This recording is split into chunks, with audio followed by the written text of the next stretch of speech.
The Murder of Roger Ackroyd. Chapter 3. The Man Who Grew Vegetable Marrows. I told Caroline at lunch time that I should be dining at Fernley. She expressed no objection. On the contrary. "Excellent," she said. "You'll hear all about it. By the way, what is the trouble with Ralph?" "With Ralph?" I said, surprised. "Theirs isn't any." "Then why is he staying at the Three Boars instead of at Fernley Park?"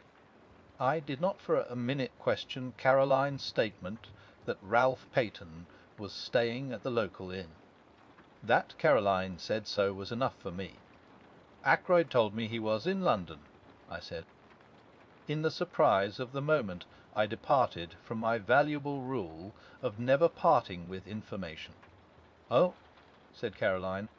I could see her nose twitching as she worked on this. "He arrived at the Three Boars yesterday morning," she said. "And he's still there. Last night he was out with a girl." That did not surprise me in the least. Ralph, I should say, is out with a girl most nights of his life. But I did rather wonder that he chose to indulge in the pastime in King's Abbott instead of in the gay metropolis. "One of the barmaids?" I asked. "No, that's just it. He went out to meet her. I don't know who she is. So bitter for Caroline to have to admit such a thing. But I can guess," continued my indefatigable sister. I waited patiently. "His cousin, Flora Ackroyd!" I exclaimed in surprise. "Flora Ackroyd is, of course, no relation whatever really to Ralph Peyton. But Ralph has been looked upon for so long as practically Ackroyd's own son, that cousinship is taken for granted." "Flora Ackroyd," said my sister. "But why not go to Fernley if he wanted to see her?" "Secretly engaged," said Caroline, with immense enjoyment. "Oh, old Ackroyd won't hear of it, and they have to meet this way." I saw a good many flaws in Caroline's theory, but I forbore to point them out to her. An innocent remark about our new neighbour created a diversion. The house next door, the Larches, has recently been taken by a stranger. To Caroline's extreme annoyance, she has not been able to find out anything about him, except that he is a foreigner. The intelligence corps has proved a broken reed. Presumably the man has milk and vegetables and joints of meat and occasional whitings, just like everybody else. But none of the people who make it their business to supply these things seem to have acquired any information. His name, apparently, is Mr. Poirot, a name which conveys an odd feeling of unreality. One thing we do know about him is that he is interested in the growing of vegetable marrows. But that is certainly not the sort of information that Caroline is after. She wants to know where he comes from, what he does, whether he is married, what his wife was or is like, whether he has children, what his mother's maiden name was, and so on. Somebody very like Caroline must have invented the questions on passports, I think. "My dear Caroline," I said, "there's no doubt at all about what the man's profession has been. He's a retired hairdresser. Look at that moustache of his." Caroline dissented. She said that if the man was a hairdresser he would have wavy hair, not straight. All hairdressers did. I cited several hairdressers personally known to me who had straight hair, but Caroline refused to be convinced. "I can't make him out at all," she said in an aggrieved voice. I borrowed some garden tools the other day, and he was most polite, but I couldn't get anything out of him. I asked him point blank at last whether he was a Frenchman, and he said he wasn't. And somehow I didn't like to ask him any more. I began to be more interested in our mysterious neighbour. A man who is capable of shutting up Caroline and sending her, like the Queen of Sheba, empty away must be something of a personality. "I believe," said Caroline, that he's got one of those new vacuum cleaners." I saw a meditated loan and the opportunity of further questioning gleaming from her eye. I seized the chance to escape into the garden. I am rather fond of gardening. I was busily exterminating dandelion roots when a shout of warning sounded from close by. A heavy body whizzed by my ear and fell at my feet with a repellent squelch. It was a vegetable marrow. I looked up angrily. Over the wall to my left there appeared a face. An egg-shaped head, partially covered with suspiciously black hair, 2 immense moustaches, and a pair of watchful eyes. It was our mysterious neighbour, Mr. Poirot. He broke at once into fluent apologies. "I demand of you 1,000 pardons, Monsieur. I am without defence. For some months now I cultivate the marrows. This morning suddenly I enrage myself with these marrows. I send them to promenade themselves, Alice, not only mentally but physically. I seize the biggest. I hurl him over the wall. Monsieur, I am ashamed. I prostrate myself. That before such profuse apologies my anger was forced to melt. After all, the wretched vegetable hadn't hit me. But I sincerely hoped that throwing large vegetables over walls was not our new friend's hobby. Such a habit could hardly endear him to us as a neighbour. The strange little man seemed to read my thoughts. "No," he exclaimed, "do not disquiet yourself. It is not with me a habit. But can you figure to yourself, Monsieur, that a man may work towards a certain object, may labour and toil to attain a certain kind of leisure and occupation, and then find that, after all, he yearns for the old busy days, and the old occupations that he thought himself so glad to leave?" "Wes," I said slowly, "I fancy that is a common enough occurrence. I myself am perhaps an instance. A year ago I came into a legacy, enough to enable me to realize a dream. I have always wanted to travel, to see the world. Well, that was a year ago, as I said, and I am still here." My little neighbour nodded. "The chains of habit. We work to attain an object, and the object gained, we find that what we miss is the daily toil. And mark you, Monsieur, my work was interesting work. The most interesting work there is in the world." "Wes," I said encouragingly. For the moment the spirit of Caroline was strong within me. "The study of human nature, Monsieur. Just so," I said kindly. "Clearly a retired hairdresser. Who knows the secrets of human nature better than a hairdresser? Also, I had a friend who for many years never left my side. Occasionally of an imbecility to make one afraid, nevertheless he was very dear to me. Figure to yourself that I miss even his stupidity. His NAVT, his honest outlook, the pleasure of delighting and surprising him by my superior gifts. All these I miss more than I can tell you." He died.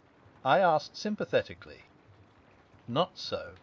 He lives and flourishes, but on the other side of the world. He is now in the Argentine." "In the Argentine," I said enviously. "I have always wanted to go to South America." I sighed, and then looked up to find Mr. Poirot eyeing me sympathetically. He seemed an understanding little man. "You will go there, yes?" he asked. I shook my head with a sigh. "I could have gone," I said, "a year ago, but I was foolish, and worse than foolish, greedy. I risked the substance for the shadow." "I comprehend," said Mr. Poirot. "You speculated." I nodded mournfully, but in spite of myself I felt secretly entertained. This ridiculous little man was so portentously solemn. "Not the Porcupine Elfields?" he asked suddenly. I stared.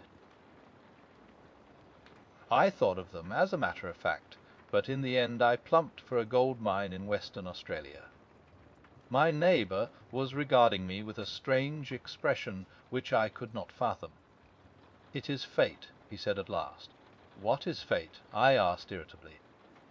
"That I should live next to a man who seriously considers Porcupine Elfields and also West Australian gold mines. Tell me, have you also a penchant for auburn hair?" I stared at him open-mouthed, and he burst out laughing. "No, no, it is not the insanity that I suffer from. Make your mind easy.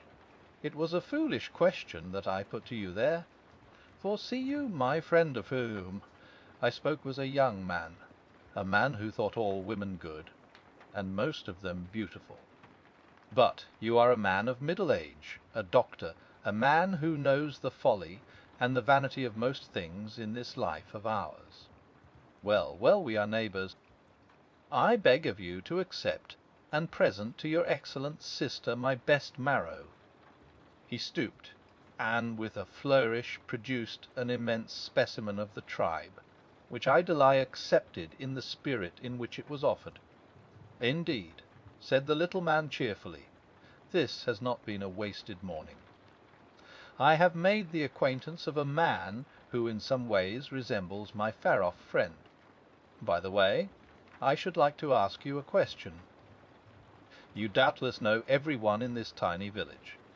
Who is the young man with the very dark hair and eyes, and the handsome face? He walks with his head flung back and an easy smile on his lips." The description left me in no doubt. "That must be Captain Ralph Patten," I said slowly. I have not seen him about here before." "No, he has not been here for some time. But he is the adopted son rather, of Mr. Ackroyd of Fernley Park." My neighbour made a slight gesture of impatience. "Of course, I should have guessed. Mr. Ackroyd spoke of him many times." "You know Mr. Ackroyd?"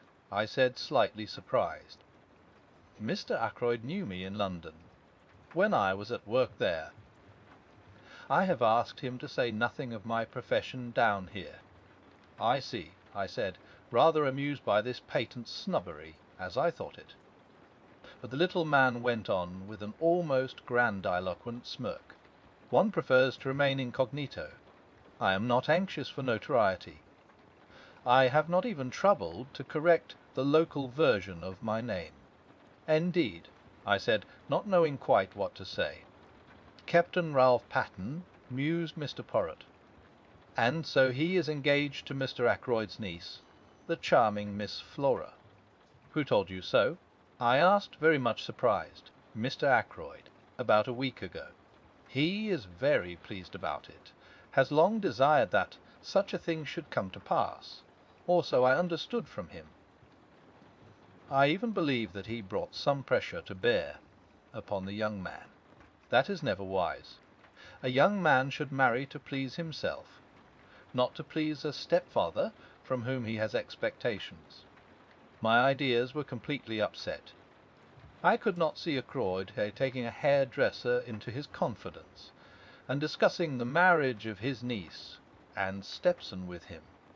Ackroyd extends a genial patronage to the lower orders, but he has a very great sense of his own dignity. I began to think that Poirot couldn't be a hairdresser, after all. To hide my confusion, I said the first thing that came into my head. "What made you notice Ralph Patten?" "His good looks." "No, not that alone." "Though he is unusually good-looking for an Englishman." "What your lady novelists would call a Greek god." "No, there was something about that young man that I did not understand." He said the last sentence in a musing tone of voice which made an indefinable impression upon me. It was as though he was summing up the boy by the light of some inner knowledge that I did not share. It was that impression that was left with me, for at that moment my sister's voice called me from the house. "Whodunit." Caroline had her hat on, and had evidently just come in from the village. She began without preamble. "I met Mr. Ackroyd. Yes," I said. I stopped him, of course, but he seemed in a great hurry and anxious to get away. I have no doubt but that that was the case. he would feel towards Caroline much as he had felt towards Miss Gannett earlier in the day. Perhaps more so. Caroline is less easy to shake off. I asked him at once about Ralph. He was absolutely astonished, had no idea the boy was down here. He actually said he thought I must have made a mistake. A mistake. Ridiculous, I said. He ought to have known you better. Then he went on to tell me that Ralph and Flora are engaged. I know that too, I interrupted with modest pride. Who told you? Or new neighbour? Caroline visibly wavered for a second or two, much as a roulette ball might coyly hover between two numbers. Then she declined the tempting red herring. I told Mr. Ackroyd that Ralph was staying at the Three Boars. Caroline, I said, do you never reflect that you might do a lot of harm with this habit of yours of repeating everything indiscriminately? Nonsense, said my sister. People ought to know things. I consider it my duty to tell them. Mr. Ackroyd was very grateful to me. Well, I said, for there was clearly more to come. I think he went straight off to the Three Boars. But if so, he didn't find Ralph there. No, because as I was coming back through the wood. Coming back through the wood, I interrupted. Caroline had the grace to blush. It was such a lovely day, she exclaimed. I thought I would make a little round. The woods with their autumnal tints are so perfect at this time of year. Caroline does not care a hang for woods at any time of year. Normally she regards them as places where you get your feet damp, and where all kinds of unpleasant things may drop on your head. No, it was good sound mongoose instinct which took her to our local wood. It is the only place adjacent to the village of King's Abbott where you can talk with a young woman unseen by the whole of the village. It adjoins the park of Fernley. Well, I said, go on. As I say, I was just coming back through the wood when I heard voices. Caroline paused. Where's? One was Ralph Patton's. I knew it at once. The other was a girl's. Of course I didn't mean to listen. Of course not. I interjected with patent sarcasm, which was, however, wasted on Caroline. But I simply couldn't help overhearing. The girl said something. I didn't quite catch what it was, and Ralph answered. He sounded very angry. My dear girl, he said. Don't you realize that it is quite on the cards the old man will cut me off with a shilling? He's been pretty fed up with me for the last few years. A little more would do it. And we need the dibs, my dear. I shall be a very rich man when the old fellow pops off. He's mean as they make M, but he's rolling in money really. I don't want him to go altering his will. You leave it to me, and don't worry. Those were his exact words. I remember them perfectly. Unfortunately, just then I stepped on a dry twig or something, and they lowered their voices and moved away. I couldn't, of course, go rushing after them, so wasn't able to see who the girl was. That must have been most vexing, I said. I suppose, though, you hurried on to the Three Boars, felt faint, and went into the bar for a glass of brandy, and so were able to see if both the barmaids were on duty. It wasn't a barmaid, said Caroline unhesitatingly. In fact, I'm almost sure that it was Flora Ackroyd only. Only it doesn't seem to make sense, I agreed. But if it wasn't Flora, who could it have been? Rapidly my sister ran over a list of maidens living in the neighbourhood, with profuse reasons for and against. When she paused for breath, I murmured something about a patient and slipped out. I proposed to make my way to the Three Boars. It seemed likely that Ralph Paton would have returned there by now. I knew Ralph very well. Better, perhaps, than any one else in King's Abbott, for I had known his mother before him, and therefore I understood much in him that puzzled others. He was, to a certain extent, the victim of heredity. He had not inherited his mother's fatal propensity for drink, but nevertheless he had in him a strain of weakness. As my new friend of this morning had declared, he was extraordinarily handsome. Just on 6 feet, perfectly proportioned, with the easy grace of an athlete, he was dark, like his mother, with a handsome, sunburned face always ready to break into a smile. Ralph Peyton was of those born to charm easily and without effort. He was self-indulgent and extravagant, with no veneration for anything on earth, but he was lovable nevertheless, and his friends were all devoted to him. Could I do anything with the boy? I thought I could. On inquiry at the Three Boars, I found that Captain Patten had just come in. I went up to his room and entered unannounced. For a moment, remembering what I had heard and seen, I was doubtful of my reception, but I need have had no misgivings. "Why, it's Shepherd. Glad to see you." He came forward to meet me, hand outstretched, a sunny smile lighting up his face. "The one person I am glad to see in this infernal place." I raised my eyebrows. "What's the place been doing?" He gave a vexed laugh. "It's a long story. Things haven't been going well with me, Doctor. But have a drink, won't you?" "Thanks," I said. "I will." He pressed the bell, then, coming back, threw himself into a chair. "Not to mince matters," he said gloomily, "I'm in the devil of a mess. In fact, I haven't the least idea what to do next." "What's the matter?" I asked sympathetically. "It's my confounded stepfather. What has he done? It isn't what he's done yet, but what he's likely to do." The bell was answered, and Ralph ordered the drinks. When the man had gone again, he sat hunched in the armchair, frowning to himself. "Is it really serious?" I asked. He nodded. "I'm fairly up against it this time," he said soberly. The unusual ring of gravity in his voice told me that he spoke the truth. It took a good deal to make Ralph grave. "In fact," he continued, "I can't see my way ahead. I'm damned if I can." "If I could help," I suggested diffidently. But he shook his head very decidedly. "Good of you, Doctor, but I can't let you in on this. I've got to play a lone hand." He was silent a minute, and then repeated in a slightly different tone of voice, "Yes, I've got to play a lone hand.